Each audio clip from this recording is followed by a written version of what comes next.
আজকের এই আলোচনাটা ঠিক যেন একটা সায়েন্টিফিক ডিটেকটিভ স্টোরির মতো, যেখানে একটা যুগান্তকারী আইডিয়া দিয়ে সমাধান করা হয়েছে এক গ্রহের বহু বছরের পুরনো এক রহস্যের। চলুন আজ আমরা একসাথে এই মহাজাগতিক রহস্যের গভীরে ডুব দিই। ভাবা যায় ৫০ বছরেরও বেশি সময় ধরে আমাদের সৌরজগতেরই একটা গ্রহ ফিজিক্সের সব নিয়মকানুনকে বুড়ো আঙুল দেখিয়ে যাচ্ছিল। কিন্তু প্রশ্নটা হলো কেন? এই প্রশ্নটাই ছিল সে সময়ের বিজ্ঞানীদের কাছে সবচেয়ে বড় একটা ধাঁধা। আসল সমস্যাটা ছিল বুধ গ্রহকে নিয়ে, মানে ওর কক্ষপথ বা অরবিটটা নিয়ে। দেখুন, নিউটনের মহাকর্ষ সূত্র অনুযায়ী ওর চলার পথটা যেখান থেকে শুরু হবে ঠিক সেখানে আবার শেষ হওয়ার কথা, একটা নিখুঁত বৃত্তের মতো। কিন্তু বাস্তবে তা হচ্ছিল না।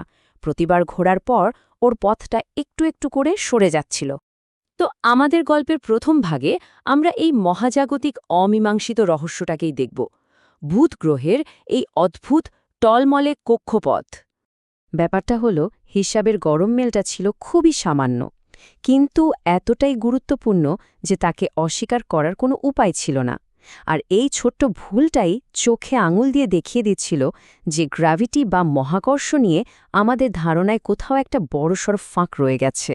আর এই সামান্য গরমেল থেকেই জন্ম নিল এক যুগান্তকারী তত্ত্ব, যা মহাবিশ্ব নিয়ে আমাদের পুরো ধারণাটাই চিরদিনের জন্য বদলে দিল। আইনস্টাইনের জেনারেল থিওরি অফ রিলেটিভিটির মূল আইডিয়াটা কিন্তু খুব সহজ।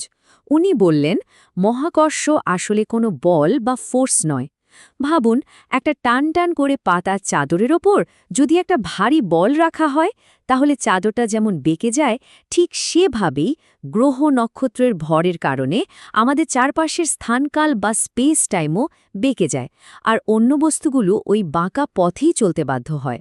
কিন্তু দেখুন, আইনস্টাইনের তত্ত্বটা তো ছিল কিছু জটিল গাণিতিক সমীকরণের সমষ্টি। শুধু একটা আইডিয়া দিয়ে তো আর কাজ হবে না, তাই না? এই সমীকরণগুলোকে বাস্তবে প্রয়োগ করে প্রমাণ করার দরকার ছিল। আর ঠিক এইখানেই এন্ট্রি নিলেন আমাদের গল্পের আসল হিরো, কার্ল শোয়ার্জশিল্ড, আর তার সেই অসাধারণ গাণিতিক সমাধান। শোয়ার্জশিল্ড যেটা খুঁজে বের করলেন সেটার নাম হল মেট্রিক। নামটা শুনে একটু খটমট লাগতে পারে, কিন্তু এর কাজটা খুব সহজ। যেমন একটা ম্যাপ আমাদের পাহাড়ি আঁকাবাঁকা পথে চলতে সাহায্য করে, ঠিক তেমনি এই মেট্রিক আমাদের বলে দেয় বাঁকা স্থানকালে কিভাবে দূরত্ব আর সময় মাপতে হবে। এটা অনেকটা জ্যামিতির গ্রামার বইয়ের মতো। আর শোয়ার্জশিল্ডে কিন্তু প্রথম ব্যক্তি যিনি স্থানকালের বক্রতার একটা নিখুঁত ম্যাপ তৈরি করতে পেরেছিলেন।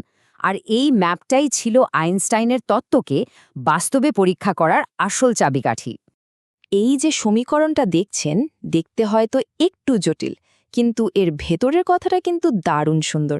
এটা আমাদের একদম পরিষ্কার করে বলে দেয় যে একটা নক্ষত্রের কাছাকাছি গেলে মহাকর্ষের টানে সময় কতটা ধীরে চলবে আর স্থান কতটা বেঁকে যাবে।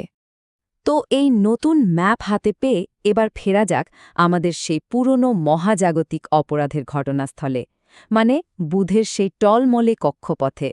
নিউটনের তত্ত্ব বলতো একটা গ্রহ সূর্যকে কেন্দ্র করে একটা খুব স্টেবল বা স্থিতিশীল পথে ঘোরে, অনেকটা একটা বাটির ভেতরে যদি একটা মার্বেল ঘোরানো হয় ঠিক সেরকম। এর কক্ষপথটা সবসময় একই রকম থাকার কথা। কিন্তু শোয়ার্জশিল্ডের জ্যামিতি দেখালো, আরে না, ব্যাপারটা অত সোজা সাপটা নয়। সূর্যের খুব কাছে থাকার কারণে স্থানকাল নিজেই সেখানে বেঁকে আছে, আর তার ফলে বুধের কক্ষপথটা পুরোপুরি বন্ধ না হয়ে প্রতিবার ঘোরার সাথে সাথে একটু করে সরে যায়। আর ব্যাস, রহস্যের সমাধান হয়ে গেল। যে অদ্ভুত টলমলে কক্ষপথটা বিজ্ঞানীদের রাতের ঘুম কেড়ে নিয়েছিল, সেটাই হয়ে দাঁড়ালো আইনস্টাইনের তত্ত্বের সবচেয়ে বড় আর অকাট্য প্রমাণ। এই হলো সেই ম্যাজিক নাম্বার। শোয়ার্জশিল্ডের সমাধান থেকে যে হিসাব পাওয়া গিয়েছিল আর বাস্তবে টেলিস্কোপ দিয়ে যা দেখা যাচ্ছিল, দুটো একেবারে কাঁটায় কাঁটায় মিলে গেল। প্রতি শতাব্দীতে ৪৩ আর্ক সেকেন্ড। তত্ত্ব আর বাস্তব মিলে গেল একদম নিখুঁতভাবে। কিন্তু গল্পটা এখানেই শেষ নয়। বুধের রহস্য সমাধান তো ছিল সবে শুরু। এই সমাধান মহাবিশ্বের আরও কিছু গভীর রহস্যের দরজাও খুলে দিয়েছিল। আইনস্টাইনের তত্ত্ব অনুযায়ী যদি স্থানকাল সত্যিই বাঁকা হয়, তাহলে তার প্রভাব তো শুধু গ্রহের ওপর পড়বে না, পড়বে সবকিছুর ওপর, এমনকি আলোর ওপরও। মানে আলো ওই বাঁকা পথেই চলবে। ঠিক যেমন একটা লেন্স আলোকে বাঁকিয়ে দেয়, সূর্যের মতো বিশাল ভরের কোনো বস্তু তার চারপাশের স্থানকালকে এমনভাবে বাঁকিয়ে দেয় যে তার পাশ দিয়ে আসা দূর কোনো নক্ষত্রের আলো বেঁকে যায়। একেই বলা হয় গ্র্যাভিটেশনাল লেন্সিং। আর এই বেঁকে যাওয়ার পরিমাণটাও কিন্তু হিসেব করা হয়েছিল 1.7 আর্ক সেকেন্ড। আর ১৯১৯ সালের সূর্যগ্রহণের সময় যখন এটা বাস্তবে প্রমাণ হয়ে গেল, তখন আইনস্টাইন তো রাতারাতি বিশ্বজুড়ে সেলিব্রিটি হয়ে গেলেন। শুধু তাই নয়, তত্ত্বটা আরও একটা অদ্ভুত কথা বলেছিল।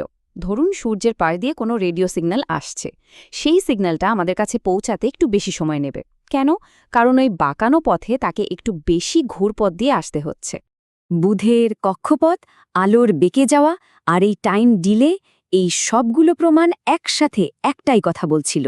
শোয়ার্জচিল্ডের ওই নকশাটা শুধু কোনো অঙ্কের খেলা ছিল না, এটাই ছিল আমাদের মহাবিশ্বের বাস্তব চিত্র।